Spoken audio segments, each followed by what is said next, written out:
welcome to another episode of the Crispy Noodle Podcast. Let us be the Crispy Noodle in your vegetarian salad of life and boring news, folks. It's our job to give you some interesting tidbits in the world of sports, entertainment, odd news, and whatever else we happen to stumble across in this hour-long or so podcast. I'm Rich Liebig. And I'm Mike Costanzo. And, we're doing a little bit of an early episode this week because there's certain events that are happening, throughout the country. It's a nationwide event. Yes, so that needs to be taken care of. So we're doing our show early this week and getting to you. Also, if you just want to break from all of that nonsense of the national news that you don't want to deal with, we have a nice little palate cleanser for you because we are not going to talk about that. We're like the lemon sorbet between courses. Yes. You're getting bombarded with everything that's happening this week in the national sphere. This is your oasis. Yeah, it's your shelter. Right. We're gonna hit you with just regular topics in sports, entertainment, and odd news, so that you have a clear mind and you're A-okay. That's right. So with that in mind, Mikey, my friend, how are you doing? Anything happening in Costanzo country that you want to mention? No, nothing particular in Good. Fantastic. Costanzo country specifically. You were there as well. We attended our good friend Marie's art show in our Yardley. good friend. Yeah. We do the ads during the break of her books. She recently came out with a third Happy Friday Doodle book, and she had an art show commemorating 10 years of doing these Friday Doodles.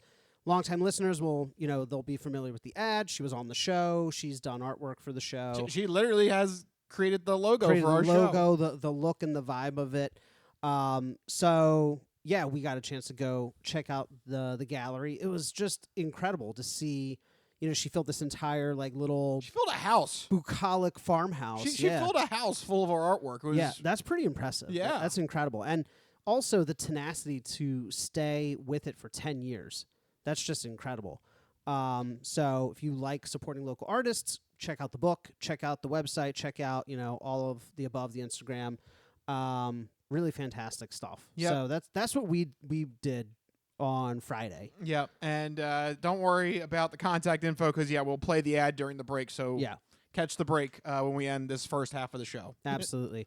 But other than the art show, I also just got a chance to go out to dinner, which I don't really do that much anymore. I went to Amada in Radnor, which is, I can't stop talking about freaking Amada. It's one of my favorite restaurants, and it's just great how they just, I call it assaulting you with food.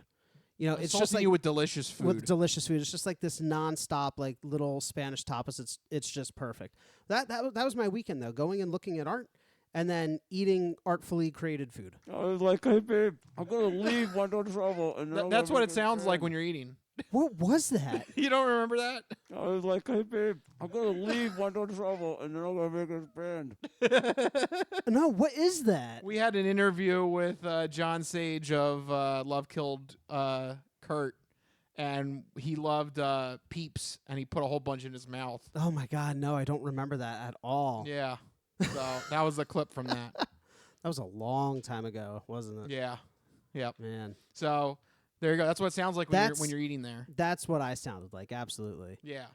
But there are no full sentences. No full sentences. But that's what I was up to. What were you up to? We'll get to the Eagles in just a minute. That took up my whole Sunday. But I'm going to recommend something that is also out of left field. Okay. Because I've been doing that recently. Sure. Rachel and I, we subscribe to Dropout. It's a great streaming service with hilarious improv and game shows on it. And they had a new comedy special come out called Vanessa 5000. Okay. And it is a one-woman show about a prototype sex robot. Okay. And it's definitely an interesting one to watch. Oh. It's very hilarious. And okay. The comic that is performing as Vanessa 5000, she incorporates like a storyline, improv, audience participation from the 2 shows that they recorded, and it's brilliant. And I don't want to get. It's another one of those it's another thing like Doki Doki where I don't want to give too much out. Okay. Because there is a slight twist. There's twists. Okay. Yeah. But the whole stand-up, the whole one-woman show special is really good. I enjoyed And that's it. Dropout TV. Yep. Yeah. I'm not on that one. I got to check it out. Yeah, they've been really growing their content. They were the former people that did College Humor. Yeah, I remember. And yeah.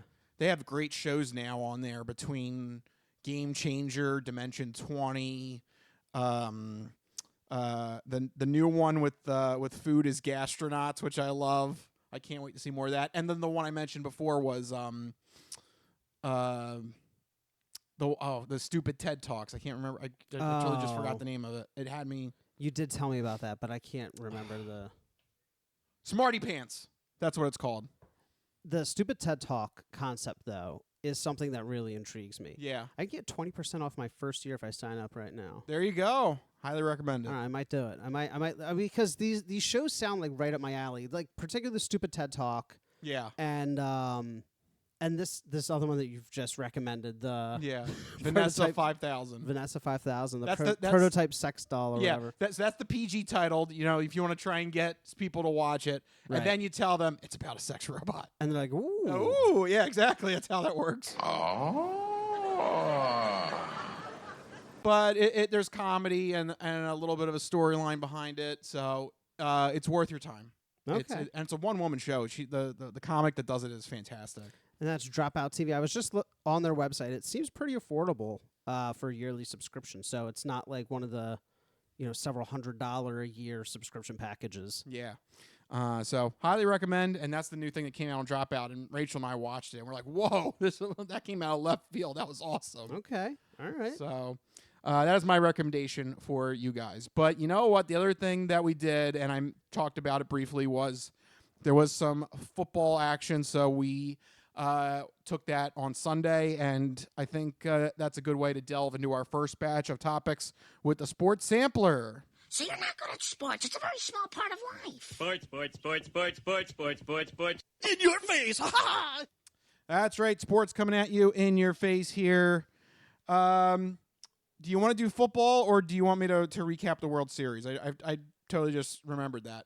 Should probably mention the World Series. Let's recap the World Series So because that was free reign of football. Yeah, so we Okay. can just go football straight through for the rest of the segment. Yes, because we were teasing this actually at the end of last show because I think there was Game 4 going on, and we were trying to see if we could announce that the Dodgers had won it because they were up 3-0 at that point. The Yankees stole Game 4, but that was it. That was the only highlight of the series because the Dodgers was able to buy, as Mikey put it, the World Series championship in 5 games against the New York Yankees. But that's the truth. The Dodgers literally spent $2 billion in the offseason, and it's already come to fruition with their first World Series win since 2020. And a lot of people don't even really count 2020 as a real championship because that was the COVID year. So I mean, it still happened though. it still happened. You can't be like it didn't happen. Yeah, but it was a 50-game season. There was like 9 teams in the playoffs. It was weird. It was only 50 games? Yeah, it was a that's weird season, yeah. Well, they definitely won this one for certain. There was no shortened schedule here. And I know it's a pretty common joke, they bought a championship. But when you're dropping billions. Multiple billions. Billion. I mean, what else can you say about it other than, they paid for the best talent, they paid for the biggest names, and they won. There's a direct correlation. Well, yes, but there's a key difference here with this Dodgers team that I do not like. Okay. So even more so than just spending the $2 billion?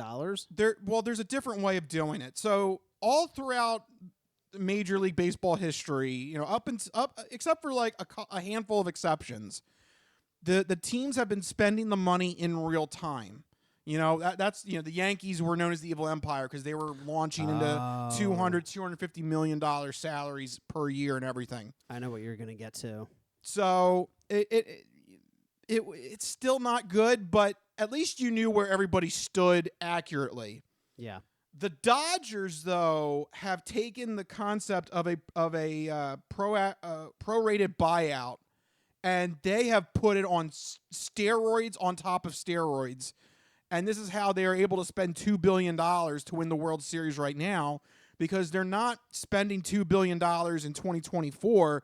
They're promising to spend $2 billion on Ohtani and some of the other free agents that they picked up 10 years from now. And I don't know how this is still legal, but I guess it is in baseball, where there's really no rules on contracts and salary cap limits and stuff like that. Because it's all, it's like they're putting it all on a credit card. Yeah. I'll have one World Series, please. Put it on my Visa. It's taking the concept of like kicking the can down the road to an absurd degree. And I know it's been done before, because the Mets infamously did it with Bobby Right. Bonilla. That's why we have the story with Bobby Bonilla. Every April 1st, he makes $1 million. Yeah, but like we $1 make fun of the million, Mets. $1 million compared to these salaries is peanuts. So in case anybody needs a reminder, in the offseason, they signed Shohei Ohtani to a 10-year, $700 million deal. Yes. Like, that is just insane numbers. And then again, that same offseason, they signed Yoshinobu Yamamoto to a $325 million deal. So yeah. You're crossing the B line. two guys, that's almost one. That is $1 billion. Yeah, it's almost $1.1 billion. That's insane. Yeah. But because they're kicking it down the lane over, It doesn't impact them now. right, and they know that as of right now, they're going to sell out all 81 of their home Right, games. so they're going to make that money. So they know they're going to make their But part of it is like they found a loophole, but another part of it does seem like this is illegal or something. And by the way, you know that there's something fishy with this when the U.S. Congress is trying to investigate this into seeing if this is tax fraud or tax evasion. Well, yeah, because here's the thing. So hundreds of millions of Shohei Ohtani's deal won't be subject to state income taxes. Because if they're kicking it down the line to when he's not playing for the Dodgers anymore, he could go anywhere. He could go somewhere that doesn't pay state income tax. Yeah. He could go back overseas. Yeah. Go back to Japan. Yeah. So, yeah, I mean, it is a legal gray area. I also think it's a sports ethics gray area as well. It's one of the big problems with baseball, the fact there's already no salary cap, and now they found a way to bend those rules even further in their favor for these big market teams. How are small market teams supposed to compete with these cities that are willing to put up hundreds of millions, billions of dollars? They're going to move to a minor league stadium. Yeah. Which, by the way, did happen this week. The Athletics officially dropped Oakland from their legal name. Now they're just the Athletics. They are just the Athletics. I can't wait to see that next year in like the standings, where they have, like everybody's full name. It's just going to be Athletics. Athletics. That's it. They're no longer in Oakland. They're going to be the Athletics. No, just the Athletics. That's it. The city name is the. Yeah. The city name is the. Yeah. Put that in there. Yeah. But back to the Dodgers. I mean, congrats to them. They won the World Series. It's tough to do with or without buying the talent, but it definitely does help to be able to spend $2 billion on all-star talent. Yeah, it's a ridiculous amount. But then I guess here's the counter argument is assuming Dodgers fans saying something along the lines of, well, sure, but like the Phillies and the Yankees and the Mets could do it too. They're big market teams.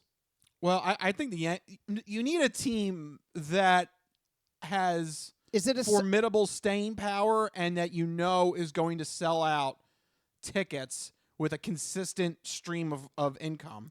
Yeah. So the problem isn't that it has to be like, the only other team I can see pulling this off would be the Yankees. So does that mean we're doomed for like the next 5 years? Just going to be Dodgers, Yankees? I think the list of teams that can pull it off is very short. Yeah. Like actually, I don't think the Phillies would be a good option. Because when the Phillies have down years, nobody goes to Phillies games. Yeah. Remember there was a season where like you could buy like a pack of. There was a season where you could buy like four 4-ticket package for like $20. It was ridiculous. I believe it. I remember one time they were not doing good. I think we were at a game, and they do like the guess how many are in attendance thing, and like Yeah. we know Citizens Bank holds like roughly 40-ish thousand, Yeah. and the number was like 18,000 people. They're like that's less than half the stadium. Yep. You know, so yeah, maybe the Phillies couldn't pull off something. Right. Like that. I actually don't think the Phillies would be in the market I, for this. I think it's limited to the New York and California teams, Yeah. and that really Maybe sucks. the Cubs. I think the Cubs might be another one that like because Maybe they have a legacy. They've Yeah. got a built-in legacy fan Red base. Sox. Red Sox. I don't know. I don't know if Boston's a big enough metropolitan area though. Yeah, that's like right on the yeah. Like the Red Sox and the Phillies are kind of like on the cusp of like maybe if Yeah. if they're also good they could do it. Yeah. You need a franchise that knows they're going to sell out almost all of their home games. Yeah. Because But- you need to have but also you need a- to have money coming in. You need a franchise in an expensive area. Yeah. Because it's one thing if you go to Citizens Bank Park and there's dollar dog days, but you're never going to find a dollar dog in New York or LA. Right. They're going to charge you $7, $8, $9, $10 for a hot dog, probably. Yeah. Something insane like that. They're expensive cities. But the point that I'm getting at here, though, is that Dodgers fans will be like, "Oh, your team could do it too," but they can't. Right. They really can't. The problem isn't the Yankees doing it to compete. The problem is the other 28 teams being able to do it to compete. And if you want a league with parity that has close games, the potential for anybody to win at any time, you need a system similar to the NFL where it makes sure that teams, there's always a give and take. If you go out and you get, and this is the biggest problem that I always talk about in football, if you go out and get $250 million quarterback, guess what you can't afford? Weapons for him to throw to. It's a balancing act. Yep. And baseball completely lacks that right now. Yeah. So as of right now, it looks like the Dodgers gambit has paid off. They're putting all of their future spending, their future $1 billion spending on the credit card, and it has already paid off by buying their first World Series. And I have to imagine that there's probably going to be one or two more in the near future for them. And it wouldn't surprise me if this becomes like the annual staple Dodgers versus Yankees or something like that. Well, Dodgers already 2 wins in 4 years. Do you see like maybe a rematch next year? I mean, I know you're not counting 2020. The one in 2020 is completely different circumstances. Not just COVID, but also it was a whole different makeup of the team. They didn't have Shohei Ohtani. So I right now, this is like the first one that they've won under this $1 billion credit card gambit that they've put out. In the new era. Yeah, yeah, BCC, $1 billion credit card. I don't know. That's what I'm going to. The $1 billion credit card. Okay. Yeah. So we'll see if they continue to cash in on those World Series during this BCC run. That's what I'll call it. So there you go. And that also officially ends the baseball season. So we got 140 days now until the Phillies go to spring training. So rest up. I don't know what to tell you. You guys freaking Rest up. I don't know what to tell you. yeah, they freaking just hot start and then collapsed again. Sad season. Yep. All right, now let's get to football. Mikey. Speaking of hot starts, oh yeah, this is the complete opposite that we've been experiencing with this team. I mean, I don't know. Is it like someone switched out the Eagles or something again? Where are my Eagles? Yeah, I don't know. But the Oh, Eagles hang on by a thread to beat the Jaguars 28-23 in this game. but that score doesn't paint the whole picture because the final score was 28-23, but at one point the Eagles were winning 22-0 Yep. in the third quarter. Rich, what the hell happened? How did it get this close? Well, I mean, obviously, if you watched the game, there was the big mistake of a Saquon Barkley fumble that turned into a defensive touchdown. That was ridiculous. Do we want to talk about the fumble, not fumble? Where do you stand on That this? wasn't a fumble. That was BS. That was a load of crap. The initial camera angle, I'm like, oh man, he tripped and just dropped it. But then when they flip it, you can clearly see a Jaguars player grabs his foot, right? But the officials, they said that, yes, a defensive player made contact with him, but then he went on to trip over his own lineman's feet. and that it was a stumble and not down by contact. But I could swear to you, in 90% of the other cases that I've seen like this, that is never ruled a fumble. Yeah. Like that. Like, this is one of those. There's legal precedent. This is one of those. what it is. This is one of those situations where you need to go by the actual game flow of how that was, how that play was happening, because that was seriously just he. If you go by the naked eye, I guarantee you, nine times out of 10, people will say that and said he's down by contact. Yeah, because it was the defender who initially tripped him up. Yeah. It was ridiculous. Here's a question: was that defender credited with a tackle? Yeah, it Because been, if the defender's credited with a tackle on that play, guess what? That isn't. yeah, that's a not fumble. a fumble. Yeah, it was mind-boggling. You can't have it both ways. You can't be like, oh, he made a tackle, but also No, that mind-boggling. not down by contact. Insane. Yeah, just instant rage. I hated that. So Everything. So that definitely helped buoy. So we're in agreement. Not Yeah. a fumble. Should have Oh, been a yeah, fumble. So that absolutely. helped buoy the Jaguars. But the thing that bothers me the most, and the thing Here we that go. I got to talk about, is the points that we left on the board. No, God! No, God, please, no! No! No! No! I'm at the point. If Nick Sirianni gets fired, I'm not gonna cry. I'm not gonna. I was just talking with my brother earlier. I'm not gonna be And- upset. Like yeah. he is just making some dumb decisions. He really is. Me and JB were talking earlier, and we agreed that Nick Sirianni is holding back this team. There's far too much talent on both sides of the ball. I mean, Zach Baum and Nakobe Dean on defense has been like a crazy duo that has emerged in all this. One of the best linebacking duos. We have some of the greatest offensive talent in the league right now. And yet we find ourselves in situations where we're barely beating the 2-6 Jaguars with Doug Peterson basically sitting in the ninth ring of hell. His seat is so hot.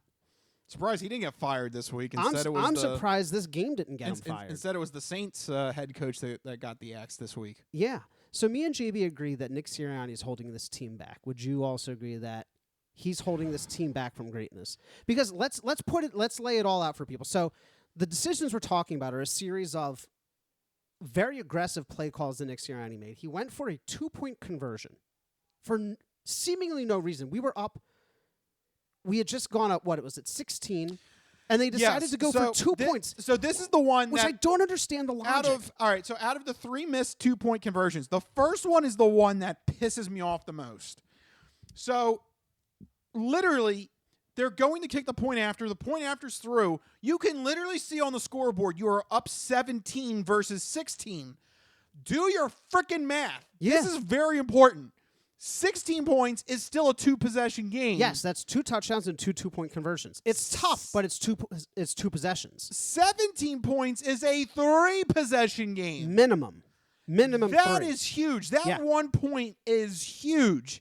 And, of course, there's a penalty on the play. And he can't help himself.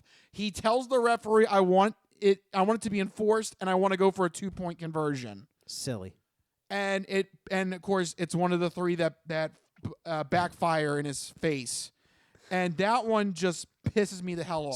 So here's the that's the one that pisses you off. But here's the one that pisses me off. It's the second one because he's like, well, I missed the now first you gotta one. chase it, yeah. So now I got to chase it, and then he misses again. Yes. But wait, there's more. Yes. Because when you miss 2, You got third time has to work. Third time's a charm. because now instead of having 2 points on the board, you miss those 2 points. Now you gotta go for another 2-point conversion because you got to make up the 2 points that you missed by going for the 2 previous 2-point conversions. And what did he do on the third time? you miss it. He missed again. Yes. So you missed on 3 2-point conversions. It's like an SNL skit at this point. And multiple times he's also in field goal range. Yep.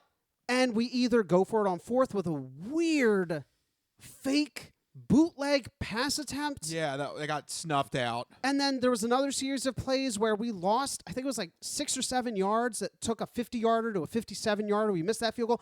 So like you add up all these points, 2-point conversions here, missed field goals, 4th downs that we go for it instead of kicking. by my math, he's leaving anywhere from like 6 to 9 points. Yes. That's a huge amount of points that you're just Yeah. gifting to the 2-6 Jaguars. That is potentially 2 possessions. yeah. This game really should have been something like 37-22 or something. And I'm sorry, but we were going to lose that game. Yeah, if it wasn't for the interception. If in it the wasn't for end the zone. interception, we were going to lose that game. Yep. I am fully convinced of that. Yes. So it is embarrassing, and I can't defend Nick. I don't think anybody can defend Nick Sirianni at this point. We've been calling for his head.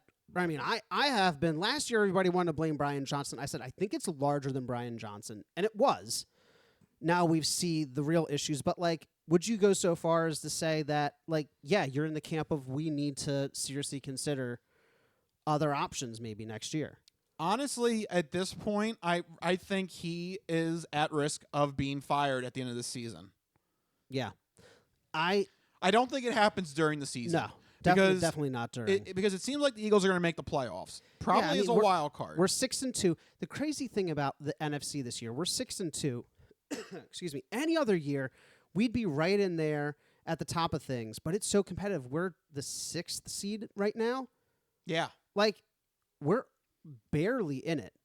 Like, we lose a game or two, and all of a sudden, we're out of the wild card race potentially. Yeah.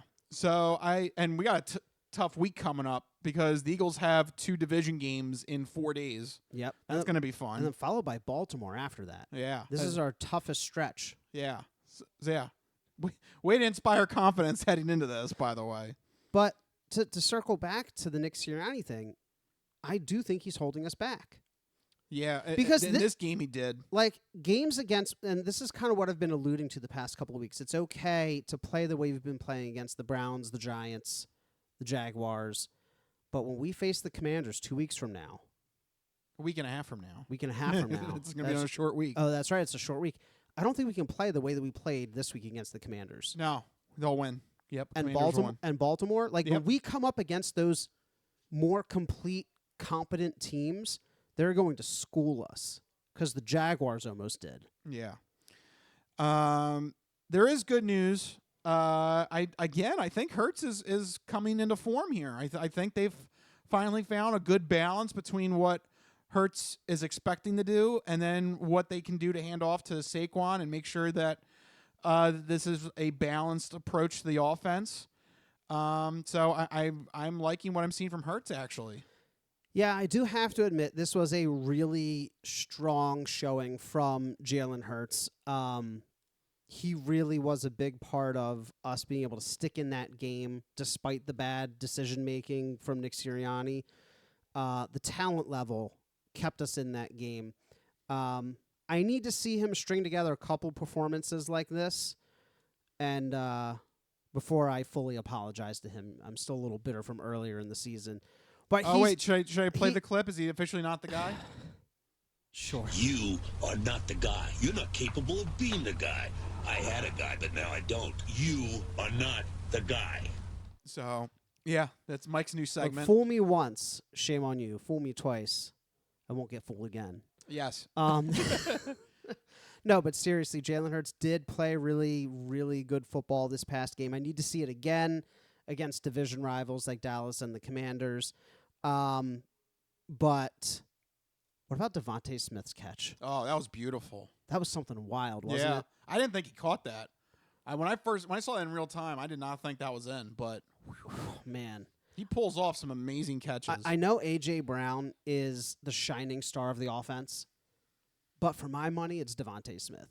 Like, pound for pound, literally pound for pound. He's Literally. not a big guy. No, he's not. He outperforms his size and defenders, no matter who's matched up against him, and he catches everything that's around him. Like, his hands are like magnets. It's incredible. Well, they may need him to catch more and continue to step up because there was a significant injury to A.J. Brown. He was not in the second half of this game. Yeah, they did say that they avoided something serious. They don't believe it's serious, but I don't know if it's not serious he didn't lose a leg, or it's not serious, or it's not serious he may miss a week or two. Like, where on the scale of not serious is it, you know? It sounds to me like a week-to-week case, which is... Yeah, they said day to day. I hope they can take it slow and not rush him back because this is already the second time he's been injured this year. And you're talking about 2 division games in 4 days coming up.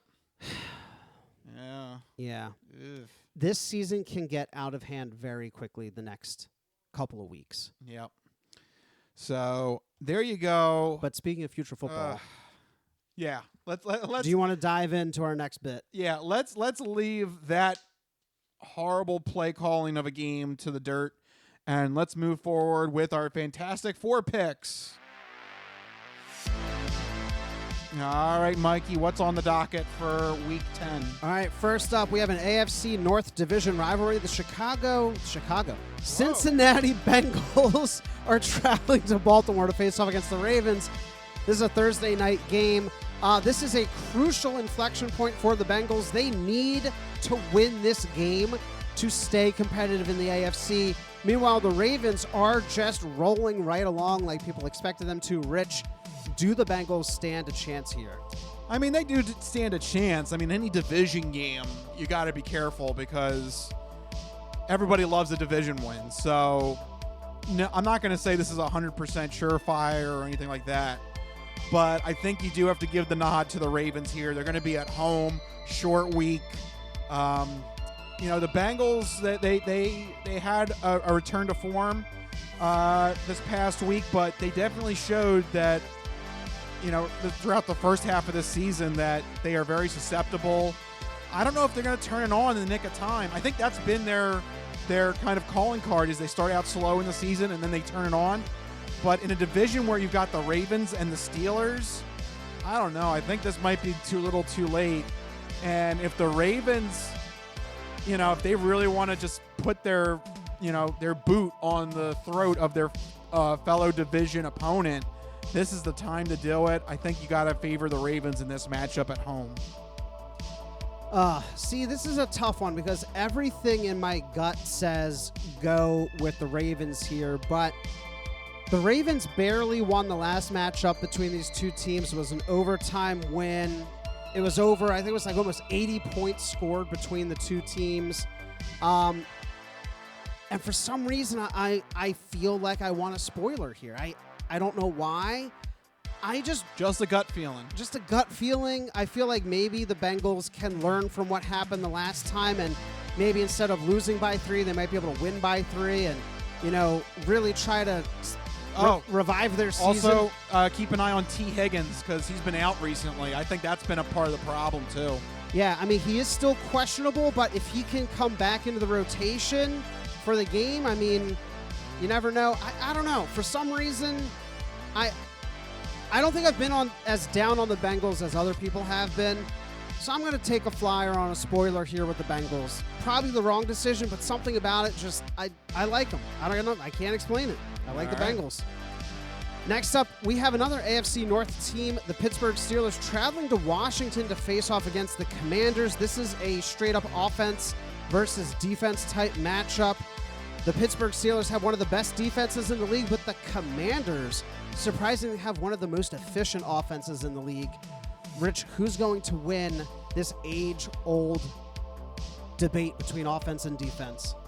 I might be a little bit of a elderly man on this, but I'm still going to go defense. I think the Steelers are going to be in the better position here to pull off the win.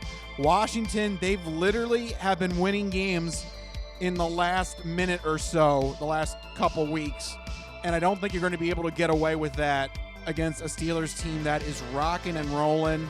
With a lot of other doubters, I thought the Steelers were going to have a down year this year, but they are proving everybody wrong, and they're on a mission to just to tell people, hey, yeah, what were you saying in the offseason? Huh?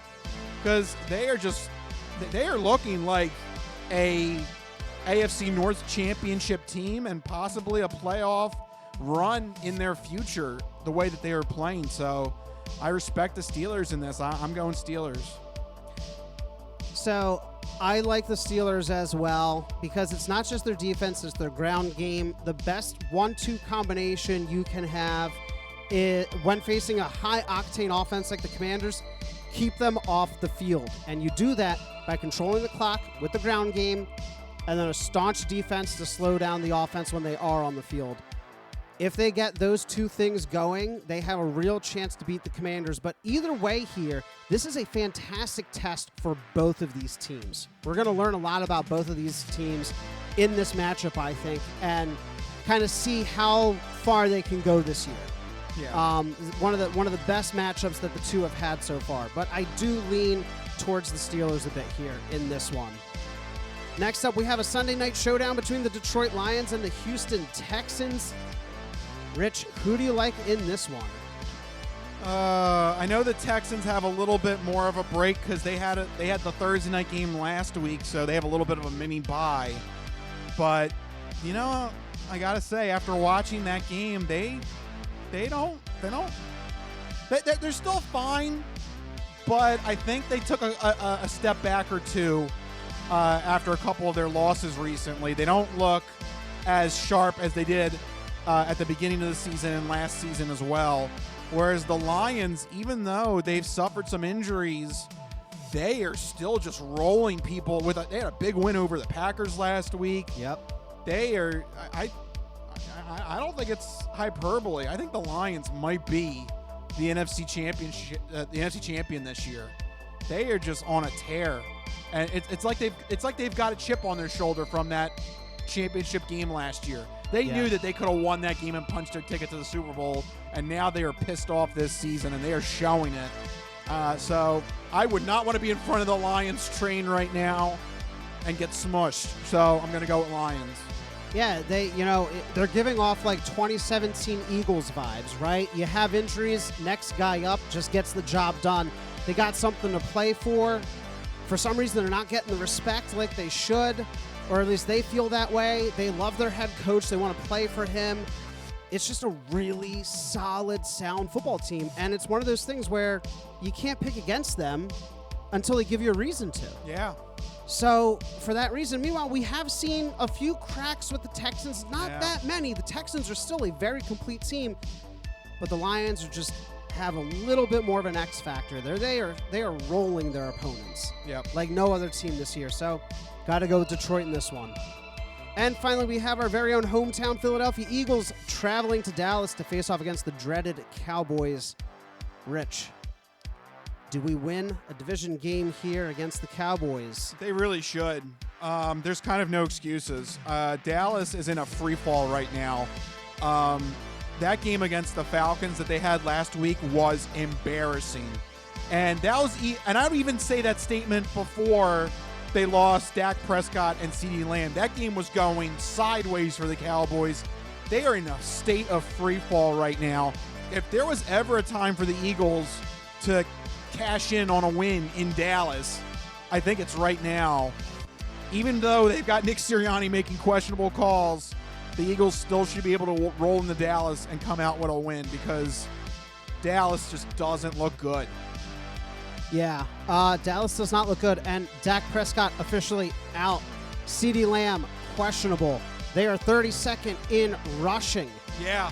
This should be an Eagles win, period. There's just nothing going for the Cowboys right now. The Eagles are 7.5-point favorites on the road. Ooh, okay. I don't know if I would take the point spread. On the road. Yeah. So betting advice: stay away from this game. I would not. Clearly, everybody and their mother thinks that the Eagles are going to win this game.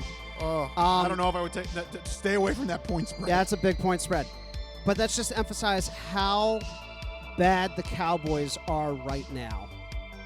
If the Eagles don't win this, I don't know what to do for them. This should be a win. Yeah. By all accounts. Absolutely. So Eagles. Yeah, Eagles is the final verdict there, and that will wrap up our Fantastic Four picks for Week 10 of the NFL season.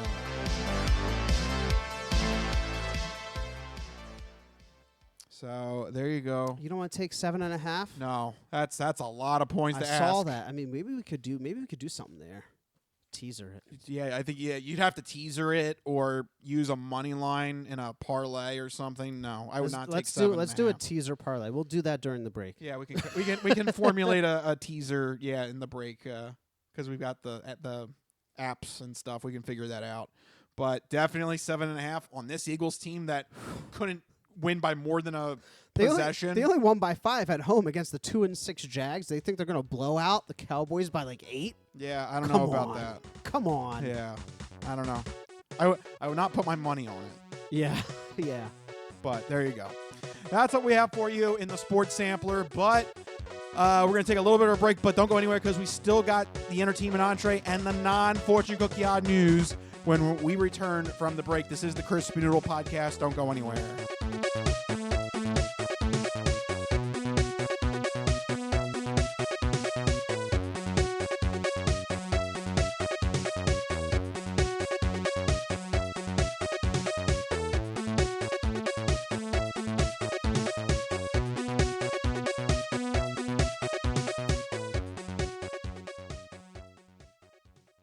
Ready for the weekend?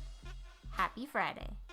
Hi, my name's Marie, and I'm an artist who's been making Happy Friday doodles every week for over 7 years. And now you can own my art collection in this Volume 1 and Volume 2 art series. These doodles span across multiple themes, yearly festivities, various countries, languages, and more.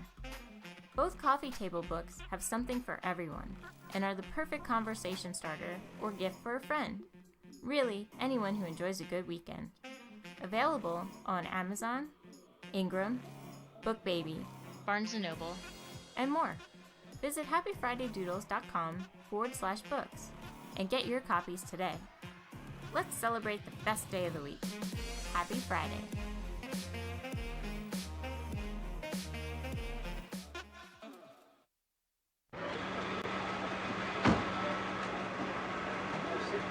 Just a moment, you just assured me that I could speak. Sit down inside the car. We're not assuring anything. We're under arrest. Look, I'm under what? Come on. Gentlemen, this is Democracy Manifest. Have a look at the headlock here. See that chap over there? Get your hand off my penis! This is the bloke who got me on the penis before. Get some cups. Why did you do this to me? Hop in the car. Get some cups. For what reason? What is the charge? Eating a meal? A succulent Chinese meal? Oh, that's a nice headlock, sir. Oh, yes. I see that you know your judo well. Good one. And you, sir, are you waiting to receive my limp penis? Now, get your hands off there. No, we've only got one cup. Ta-ta and farewell. That's all right. Just get him in the car. One cup, look. They even...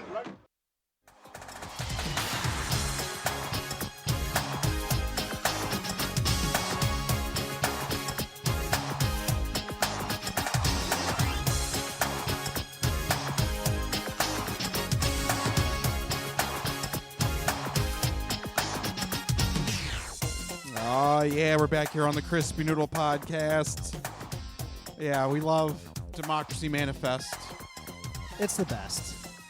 Ta-ta and farewell. Ta-ta and farewell. Yeah, make sure you end all your conversations with that now. Ta-ta and farewell. So what I'm going to do, like conversations with strangers, work calls, just Yeah. ta-ta and farewell. Yeah, that's a good way.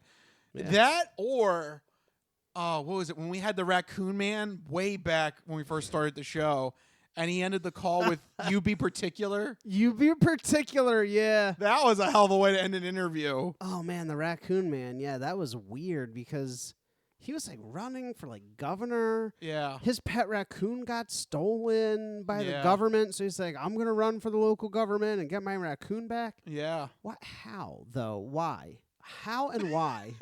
What? How did we get in contact with him? Yes. I shot him an email and he responded But back. how did you find him? I went through his news story and I went through channels and I found his email. It's absurd. You just see a news story about a guy and a raccoon. You're like, I know. I'll contact him. We need to talk to this guy. Yeah, that was like 10 years ago. We're the It's only. still up on our YouTube page. Yeah. So if you want to check it out, it's somewhere on our YouTube page. Oh man. The Raccoon Man, and he ended the interview with, "You be particular." Yeah. You be particular. That's a way to end a conversation. It is either that or ta-ta and farewell. Yeah, either one of those work. So, yeah, check all that out. We have it all on our YouTube page. All right. Let's move into the next part of our show.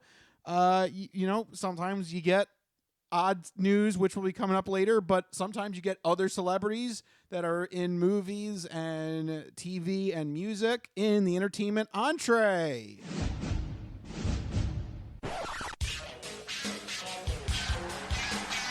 And now, the latest in movies. The Simpson guy writes to movies. Dear Die Hard, you rock.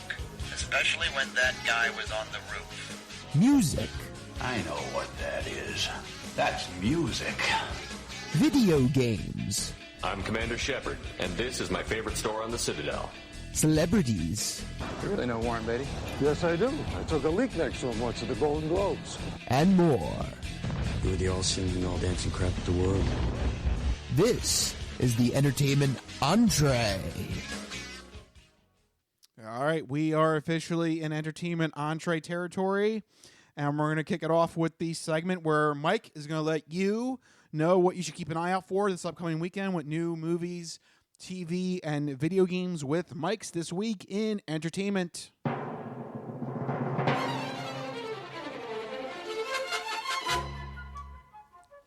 All right, Mikey, what do you got for the people?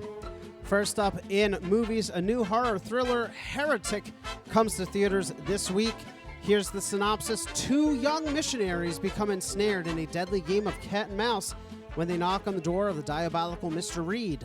Trapped in his home, they must turn to their faith if they want to make it out alive. Hugh Grant plays the diabolical villain in this movie, so that's an interesting casting choice. The movie has a 95% on Rotten Tomatoes with an average rating of 7.4 out of 10. So go check it out if you're looking for a little last bit of kind of spooky horror thriller type movie before we get into the holiday season. But we also have a potential fall drama awards contender in Small Things Like These hitting theaters this week.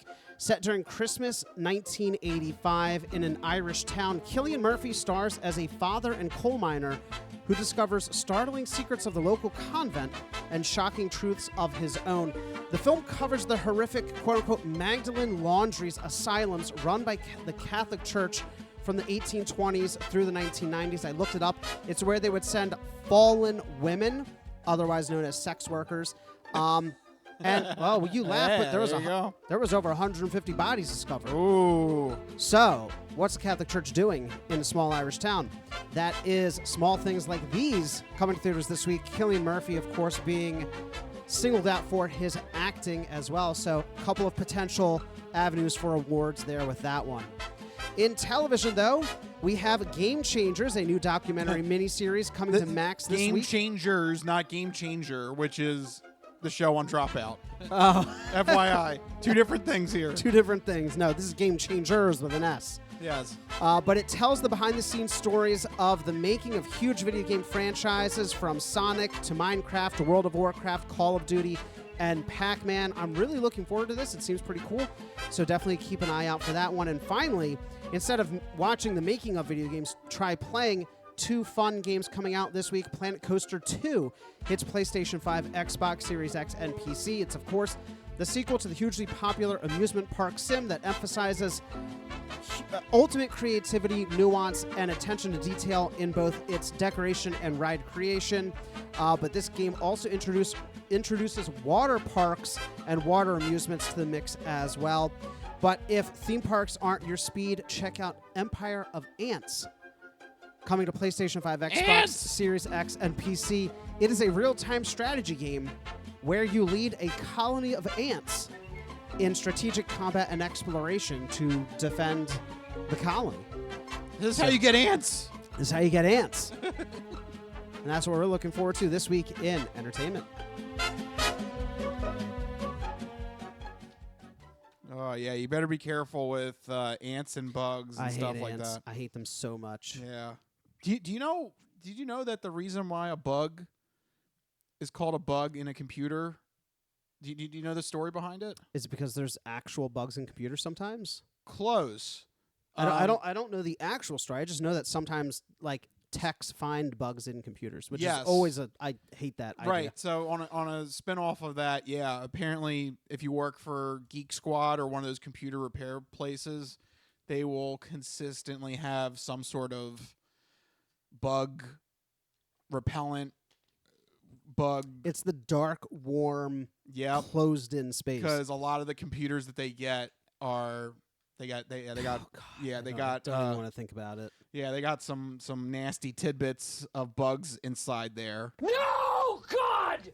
No, God, please, no! No! No! No! So, yeah, unfortunately that is true. But the reason why a computer bug is called a bug, like when whenever there's a glitch or something in a program and they call it a computer bug, was because a moth flew into a early computer and caused a glitch, and the programmer said it was a bug. Like, that's a true story. It's a bug. It was in $1 the million system. question on Who Wants to Be a Millionaire. What was the bug that caused the first bug? That's wild. I didn't answer's know a that moth. story. Damn. So there you go. That's $1 million moth. question. That's $1 million piece of trivia for you. There you go. Yeah. Rich is giving you $1 million tips here. Yeah. Didn't know it was that valuable, huh? No. Yeah, the answer's moth. All right. Let's move away now from computers and let's get to the world of TV. Last week was Halloween, and Disney did a good job releasing the finale of Agatha All Along. It was the perfect spooky TV show to catch up on during Halloween week, and we did just that. So with that in mind, we can talk about the Agatha All Along full season in retrospect. I guess I should play the spoiler because there might be some spoiler things to mention here. It's a spoiler! Ooh, it's a spoiler! Don't listen! Go away!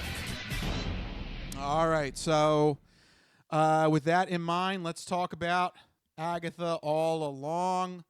What did you think of the show? Where do you think it stands in this whole Marvel storyline? And I guess also in terms of the trilogy that they're going to put out now between WandaVision, Agatha All Along, and whatever the Vision show is going to be in 2 years. Yeah, so initial reactions. I was really down on Agatha All Along pretty much up until like the week or two leading up to the premiere. And then I actually watched the premiere and I'm like, you know what? I actually am digging this a lot. And I maintained that mindset all the way through to the finale. I thought it was a fantastic little series. I mean, not as good as something like a WandaVision or something like Moon Knight. You know, I think both of those were a little bit better, a little bit more interesting. But I think overall it was a really solid series. I thoroughly enjoyed the ride. I loved, each episode kind of had like a different style behind it. They had, the weird like oh my god, I'm trying to remember now. The beachside cottage one. Yep, they had yep. the Disney princess and Wicked Witch one. They had like each one had a unique theme. I like to the it. Fleetwood Mac The rock Fleetwood- recording. the rock recording studio. Yep, Yeah. exactly. Each of the trials that they went through on this Witch's Road. Speaking of rock, the music throughout was absolutely fantastic. Yeah, I There's enjoyed it. So many renditions of the Down the Witch's Road thing. And then I really appreciated the fact that, similar to WandaVision, they did focus in on the specific character journey, right? They brought it smaller scale at the end. They made it, a story about love and loss, right? Which is, I think, Marvel's real bread and butter. When you really come down to it, these character-driven stories. Like, yes, there's the big world-ending threats and yada, yada, yada, but the characters have to be the driver of the vehicle. And so the last few episodes did a really good job of bringing that to the forefront. So I really, all that to say, I really enjoyed it. Yes. I thought it was good. Yeah, I thought it was a fantastic season. And I really liked that it was kind of in the same vein as WandaVision, but it wasn't a copy and paste of WandaVision either. I thought Catherine Hahn was fantastic, reprising that role again. I liked the teen. I forget his name. Oh man, Joe Locke. I think that was his name, Joe Locke. I can't remember. If I remember correctly. He was fantastic. And then the shocker that Joe Locke. Joe Locke, thank you. Then the twist that he is indeed the spirit of Wanda's son in a new body. That was a great way to tie tie this series with WandaVision, and then what the future's going to bring too. They left it on a good cliffhanger to introduce whatever the Vision show is going to end up being. It was one of those things though. I was like, I want more. I was like, oh my gosh, where's yeah. It was a great cliffhanger because the story did end, but it left you wanting to see where Billy Maximoff is going to go to continue his journey. Yeah. So I thought it did everything it needed to do. It satisfied the WandaVision epilogue. It satisfied Agatha's character arc, and then it made you want more with Vision. I really enjoyed it. I really can't say anything bad about it. Yeah, it was. You really have to look at it in terms of like. By the way, Star Wars. This is how you do witches. If you're gonna do witches, I saw a meme. There was a meme that was like Star Wars was like, we did that. How come people like that one? Because Star Wars witches were weird. It wasn't. This is how you write good witches. This was way more interesting than Star Wars witches. Yeah. But speaking of Star Wars, this is something you always point out about Star Wars that I want to mention here about the middle story of a 3-entry arc. Trilogy, right? Is that it not that the bad guys won, but that it doesn't have a proper resolution, right? It's a very clear setup for whatever the next leg is. And I can see some people might not like that. Like when it ended, it really does. It ends on a let's start the next leg of the quest. Yeah. Right. It's a cliffhanger. And I didn't mind that because I knew going into it that this was the second leg of a 3-series kind of trilogy. The whole WandaVision arc. Yeah. Right. So I didn't mind the fact that it ended that way. And like you said, it made me want to get to the next part to see how this whole thing finally resolves. But I do want to talk a little bit about the revelation that the teen is Billy Maximoff in the larger Marvel universe known as Wiccan, another witch character. What did you think about that twist? Was that do you think that worked, that the whole spirit jumping into this kid's body? And I thought it was a great way to make that connection. Yes. Without making it too obvious. Like the first episode was like, oh, is this going to be about Agatha dealing with the death of Wanda? Right. Well, no, the thing they kept hinting at was, is that Agatha's kid? Because remember they kept saying oh, she traded her kid to get all of her powers. Oh, and now a mysterious kid comes along. That was kind of the red herring the entire time. Yeah. And then finally it's no, we're not going to talk about Wanda. We're not going to talk about Agatha's kid. We're going to talk about Wanda's kid. Yeah. I thought that was interesting. Yeah. To tie those two series together in a way that's not reviving Wanda. Because at one point I was like, are they going to bring Wanda back? And they didn't.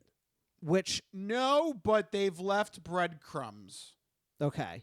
I don't know if you caught, because there's a couple of things where they've mentioned that they've either felt her presence or, I think the first episode. Remember the first episode? There's the toe tag on the fake body had Wanda's name on it.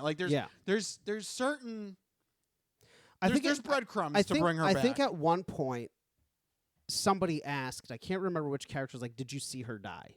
Yeah. And Agatha's well... Yeah, not really. That's kind of a nod to the old comic book superhero trope of, if you don't see him die, Yeah. They're not really ever dead. Yep. It almost makes you wonder, like, nobody's ever really gone. yeah, right. Stupid Rise of Skywalker.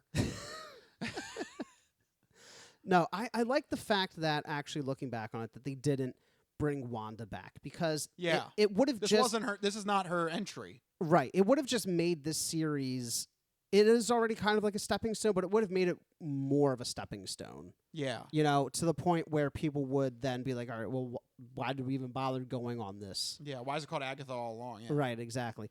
Instead, I thought it was a really interesting, you know, you took the villain from the previous series and you humanized them by making it about her journey and her loss and her love and that whole, like, covenless witch thing. Yeah. You know? I thought that was really cool, that you could end up rooting for somebody who previously was the bad guy. You know? Yeah. I always find those stories very compelling. Yeah. That's why we like Cobra Kai. Yeah, exactly. You take the bad guy from Karate Kid, and you're like, wait, was he really that bad? Yeah, you flip it on its head, and you look at it through a different lens, and you're like, oh, they're just misunderstood. Yeah. Which, right. by the way, Cobra Kai next part comes out later this month, by the way. Check that out. Does it finally? Oh Yeah. my! So I can start watching this last season then. Yes. I've been avoiding it because I'm like, Yeah, they're doing the weird split of the seasons. Netflix has yeah. got to stop that. I don't know. I think someone from AMC was like, you should do this, and Netflix was like, all right, I guess that's a good There's like no reason for Netflix to do it. because they have all this. Yeah, all the episodes are done. Yeah. So I don't know. But nevertheless, there you go. If you want to tie in there, yeah, you can. Yeah, Cobra Kai, the final season, part 2 comes out later this month.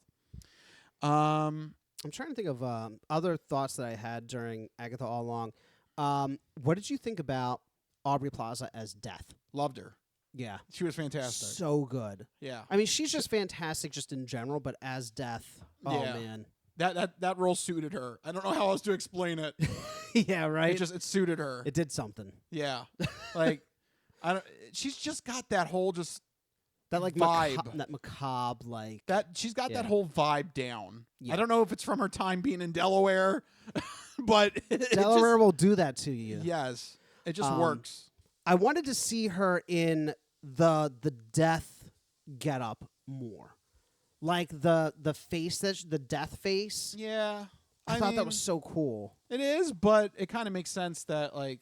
I mean, yeah, you want your A-listers to be front and center. But, right. But just the getup was just so badass. It was interesting when they finally revealed that she was Death. I was like, oh. And my ears pricked up because in the comics, I don't know if I shared this with you before. In the comics, the whole reason behind the Infinity Stones and the Infinity Gauntlet is that Thanos wanted to impress Death, like the actual character of Death. So I was like, that's an interesting thing to incorporate here, you know, after the Infinity Saga. Like, I wonder if there's like an avenue there. But they did confirm there's no involvement with Thanos. This is like completely separate. That plot line is not going to come up. But I was like, for a moment, I was like, I wonder. Maybe they could switch it out with another character? Maybe instead of Thanos trying to impress Death, maybe it's like Doctor Doom. I mean, it's right there, right? That's coming up. I'm starting to think, though, every series that I watch is that none of them really matter in the larger Marvel Cinematic Universe. I think we just have to come to terms with the fact that they're going to be self-contained stories that don't really weave in that much. Well, I think it depends on the show, because I think Like- a show like Loki might. Loki might, but like Moon Knight, Moon Knight probably won't. yeah. She-Hulk. She won't. Yeah, probably won't. I didn't watch it yet, but what's the Hawkeye one? Yeah. Like some of them, like you're like, they're probably not going to. Yeah. I don't know. think it's going to depend on the show. Maybe I'll reserve judgment, but like I feel like Agatha All Along is one of those ones that isn't really going to. Ultimately, when you step back and look at it in the grand scheme of things, it is that middle arc to get between WandaVision and Vision Quest or whatever it's going to be called. Yeah. But I don't mind that because it was a fun ride. No, and I enjoyed it. I would say probably like a 8 out of 10. I think that was pretty good. Yeah, some. Yes, thank you. There you go. Rich's computer agrees. Every week. Without fail. Every week.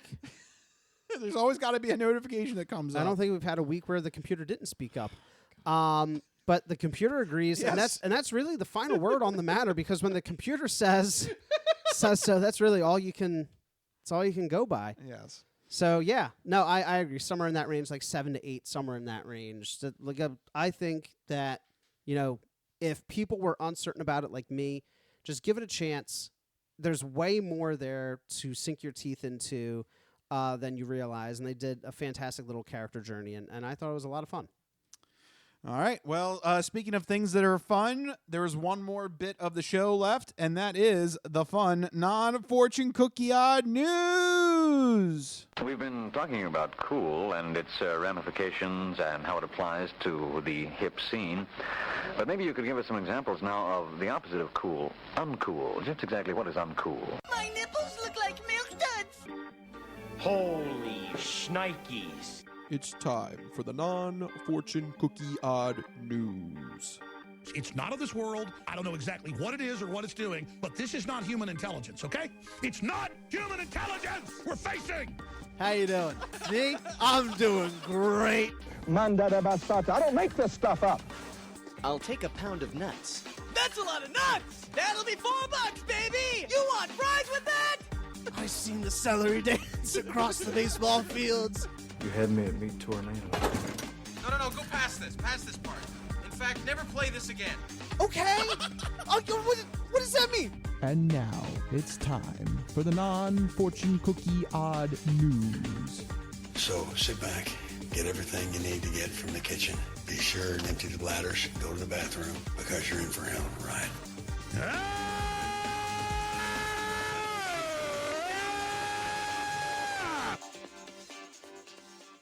Odd news. That's right, everyone. It's time for the non-fortune cookie odd news here in this segment. Rich researches the news, he reads the news, and I react to the news. He finds a weird and wacky story and keeps it hidden from me, which ensures that all of my reactions are my genuine gut reactions to hearing this story for the very first time. I don't know what's about to happen. You guys don't know what's about to happen, and even Rich doesn't know what's about to happen, because these stories always take us down wacky and wild paths, and I'm ready to get started. Where are we heading to? Oh, you know where it's time to go. Of course. Now, who is this guy in Florida? It's Florida, and they're crazy. Yep, going on back to Florida. Back to Florida. We left Florida for a bit. Yep. And now we're back. Yep. I figured this is another one of kind of your favorite stories here. So okay. Favorite type of stories, if you will. Right.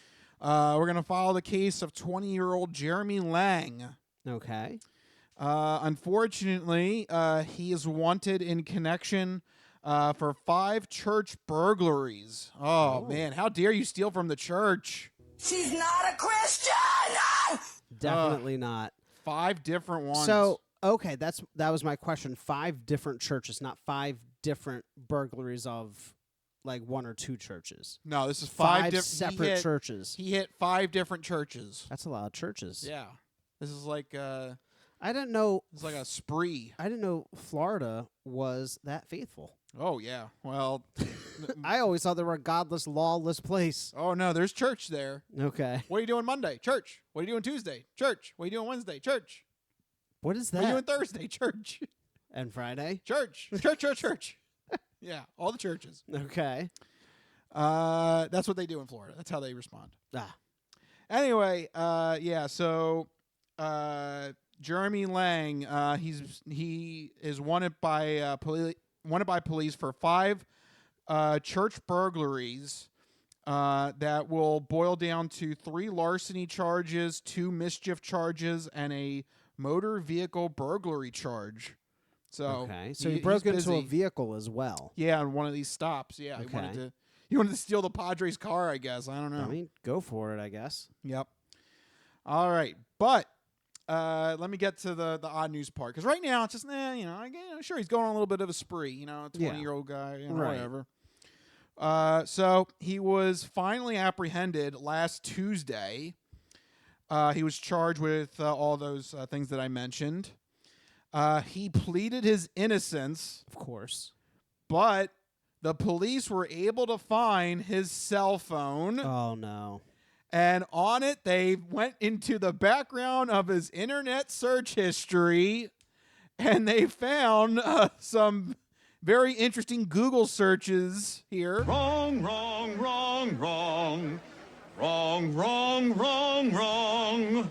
You're wrong. What did he search? How to rob church. He asked, do churches have safes? Oh, man. That's just as bad. Where are events nearby that raise money? How do I cut a shirt into a mask? And where do church keep money? Wrong, wrong, wrong, wrong. Wrong, wrong, wrong, wrong. You're wrong. Where do church keep money? I love the way that's phrased like a 3-year-old. Yeah. Where do church keep money? That's also a ridiculous question because how is Google supposed to know that? Like, not every church is the same. Does Google keep blueprints of like where the rectory is? Of every single church, and they're like, make a left down this hallway. It's the third door on the right. That's really specific, Google. The Protestants keep the safes on the right side of the church. Meanwhile, the Catholics keep it on the left side. Like, you need to know this. How does Google supposed to know that? You need to know this if you're going to rob all these churches. Yes. It's actually what caused the Great Schism. The evidence has been falsified. Yes, exactly. Yes. Right. It was just a big debate over what side to put the safe on. Yes. It's very important. It is. You got to know where your money is. Yeah. And God wants to know where that money is, too. God likes keeping an eye on his money. Yes. That money is for God, okay? Yep. So, unfortunately, I think that pretty much sunk his innocence case. Yeah.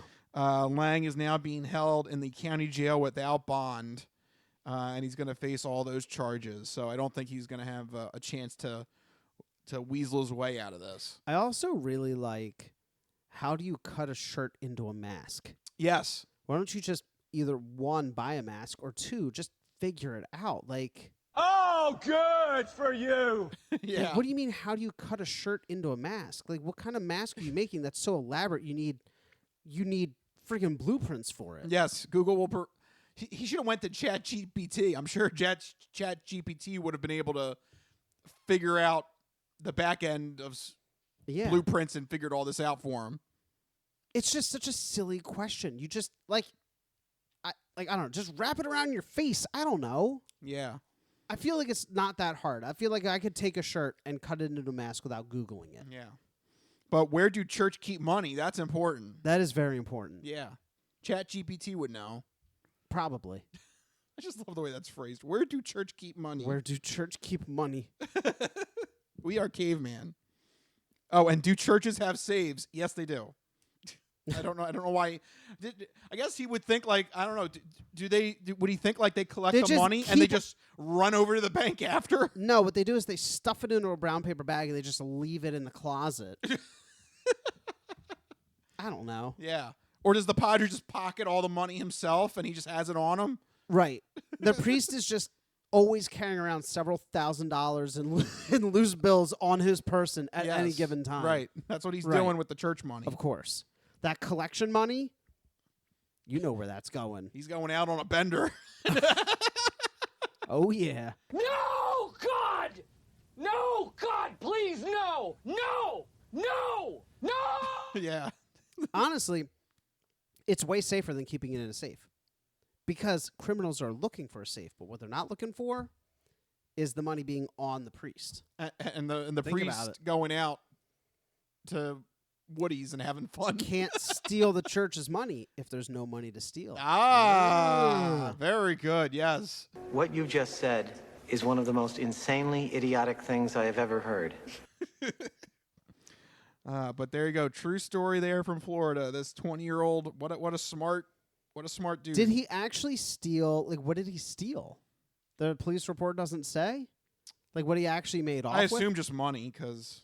So he did find the safes. Yes. Wow, and he got into them. Yes. So Google knows more than I gave it credit for, I guess. I guess if you type, do churches have safes, they will tell you the answer. Like, and the combination is. And where do church keep money? I'm sure they will give you an answer. And events nearby where you raise money. So bizarre. Yeah. So, yeah, that pretty much sunk any innocence claim, I think, for him. So I think he's going to jail. Oh, yeah. All right, and I got time for one more story here. Let's do So it. let's move north to the great northern state of Georgia. Oh, so far north. Yeah. You know what's funny though is people in Florida probably would consider Georgia like north. Yeah. You know. Yeah. All right. This story is the case of 37-year-old Keisha Edim and 49-year-old Tisha Booth. Wait, is that Keisha and Tisha? Yes. Why does that sound like a bad like sitcom?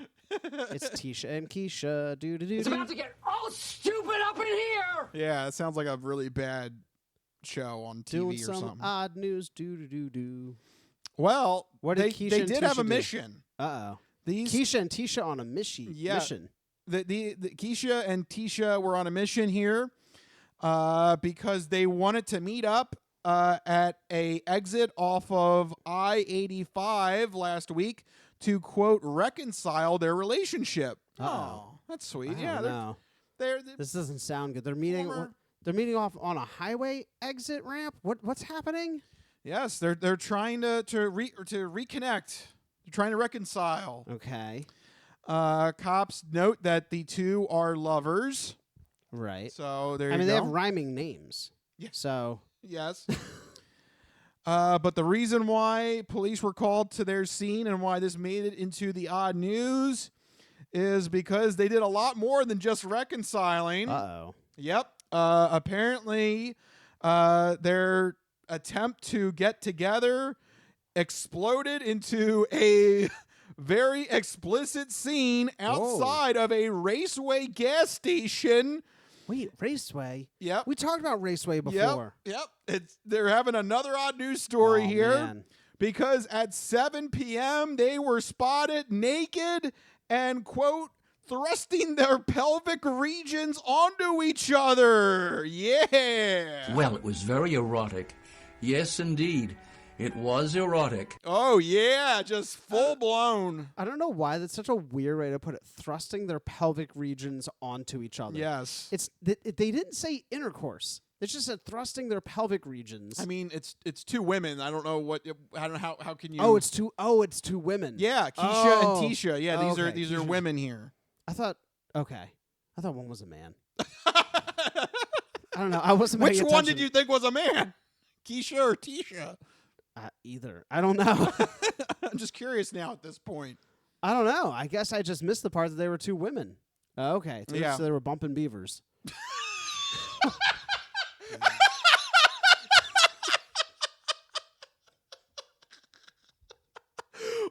the hell did that come from? Well, it was very erotic. Yes, indeed. It was erotic. I'm so sleep deprived, okay? Oh, man. All right, from here on out, let's send a bulletin to all police departments. Anything like this is officially going to be known as banging beavers. Bumping beavers. Bumping beavers. Bumping beavers. It's better than saying they were, what were they? They were thrusting their pelvic regions onto each other. Yeah, screw that. Erase that from the police report. My phraseology is much more succinct and much funnier. Bumpin' beavers. Bumpin' beavers. Yeah. That should be the name of the show. Bumpin' beavers. Tisha and Nisha, bumpin' beavers. Two broads just banging it out. Outside a raceway. Off of I-70. When whatever. Tisha and Nisha meet at the raceway, they're racing to each other's pants. Bumpin' beavers. Off of I-85. Oh, man. There's something seriously wrong with us.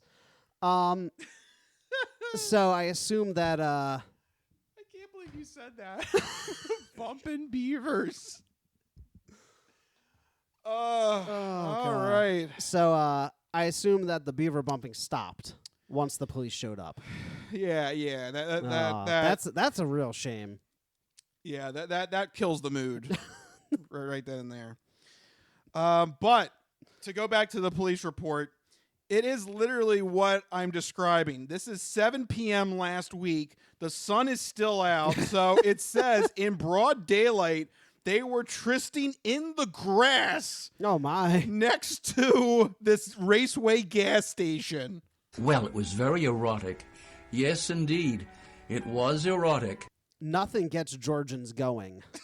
Than Raceway gas station. No, more specifically, the hell strip off of the exit ramp by the Raceway gas station. Of all the places, though, that is neither romantic nor secluded. Yeah, this is not secluded. Nor safe. There's nothing good about this. Broad daylight. For those that are wondering the locations, Keisha Edim is from Georgia, but Tisha Booth is from Campobello, South Carolina, and drove to meet her. Oh, my God. So she's the one that's doing the loving drive to see her. Man, she's her putting in lover the here. legwork. And Well, it was very erotic. Yes, indeed. It was erotic. And I guess just to bang outside of a raceway, they couldn't even get like a motel room or something. Yeah, and I guess that just the sight of seeing them both, I guess, just was. They're like, we can't resist anymore. We just got to do it here in the grass off of the exit ramp. Yep. I'm like literally imagining like they get off the exit ramp and it's just like, there's like the gas station right there. They're like, boom, like right there. I mean, the police says they were trysting in the grass. In broad daylight, beside the Raceway gas station. That's insane. Yep. I have their mugshot here on the lovely. video feed if you want to take a look. The Whoa. wonderful. Okay. Oh, man. That beaver needs to go back underwater. The one looks drowned. Good Lord. Look, true love, man. They wanted to. They found each other. And Let me tell you something. That is true love. If you see that picture and you're like, oh, be still my heart. That is, you found the one. They need to get married immediately because. Can they get married in jail? I don't know. They were both arrested for public indecency charges. Yeah. So yeah, that makes sense. If they want to get married really soon, they're going to have to get married in the county jail. Oh man. Or I guess, or you know what? When they both leave, they could just make a walk down to the court records and then just. They're right there. Yeah. Honestly, it's super efficient. Yeah, and like the one lady, Tisha Booth, she's got to drive back to South Carolina to get her things. Yeah. Or is this just a sweaty fling and it's just like, no, we're not. We're just banging. It could be that too. Could be. Although I think if you fall in love with a face like that, that's true love. That's destiny right there. Well, maybe you just get a Raceway gas bag and you just put it over one of their heads. Oh my God. Jesus Christ. What the hell, man? Well, it was very erotic. Yes, indeed. It was erotic. I mean, I don't know. Oh, hey there, baby. Here, let me just slip this on. There we go. Much better. Oh, Raceway, don't stop. Yeah. Oh, I get the luggage on both ends. I salute you, Raceway. Raceway gets your motor running. Oh, Lord. So that is something. Yeah. So why are Raceway gas stations always the location of such Raceway? Because I'm pretty sure this was the exact same story. Like, I feel like it was very similar. Raceway just brings out something in people. It just gets people going, man. Yeah. And then, of course, the Georgia State Police on their Facebook have told people, please, if you wish to reconcile your relationship, please get a room or go home. There you go. Georgia Police. That's what they said they they were were doing. doing. South Carolina. Was that South Carolina or Georgia Police? No, so it happened in Georgia. The one woman is from South Carolina. Oh, so this is the South Carolina Police. Yeah, Yes. that's wisdom right there. Yeah. Get a room. If you're gonna reconcile your relationship, yeah. Look, you're coming off an interstate. There's got to be some shady motel. Yeah. Not far away. Come on. Do a Google search. An interstate in Georgia. There's definitely like a $2 motel room, like maybe half a mile down the road. Charging by the minute. Maybe $16.17, please. Sounds good. There you go. Look, so we have a case. The first story, too much Google searching. This story, not enough Google searching. Right, you need something in between those two. Yes. So don't put your exact crimes into Google, but also you should find a motel room. Yeah, come on. But there you go. True story there from Florida and its northern cousin, Georgia. So. Wow, man, we're getting all the deep south in this odd news. Yeah. And there you go. That's what I have for you this week in the non-fortune cookie odd news. Breathtaking. Yep. Banging, what was it? Bumpin' Beavers. Bumpin' Beavers.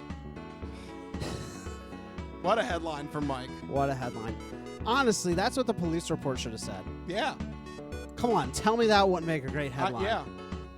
From now on, you should be in charge of writing the police reports. I'm doing it. I'm gonna contact Georgia Police and be like, hey, you need me to write your reports. Yeah, come on. Yeah. Get the alliteration going here. Come on. Exactly. All right. Well, when we're focusing on alliteration as opposed to the crime at hand, I think we need to start wrapping things up. We're getting a little tired, a little kooky here in this early edition of the Crispy Noodle Podcast. Thank you guys for watching. If you like what you heard, make sure you go to our website, thecrispynoodle.com. Make sure you follow us on all the social media, hubbabaloo. But most importantly, make sure you have a way to get the podcast sent to you every week. Two main ways to do that. First one is on YouTube. We put the video podcast up on YouTube. And if you subscribe to us on our YouTube page, Crispy Noodle Podcast, you'll get the notification that the podcast is out and it'll be sent to your account so you can watch it that way. Second main way is on Spotify. We put the video podcast up on Spotify, but you can also listen to us in the background as an audio-only podcast through Spotify.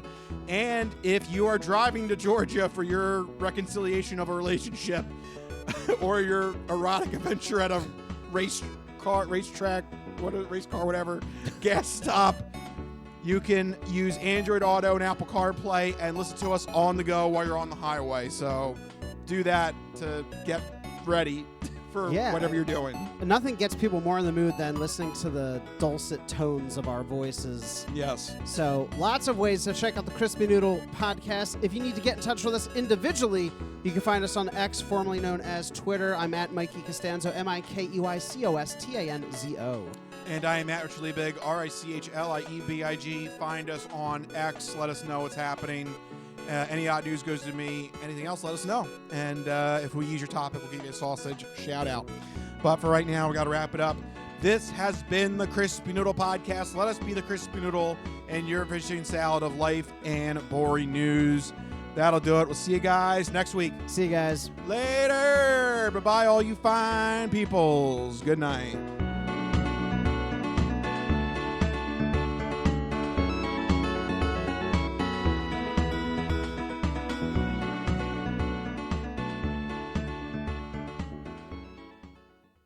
Some of us have great stories, pretty stories that take place at lakes with boats and friends and noodle salad. A lot of people, that's their story. Good times, noodle salad.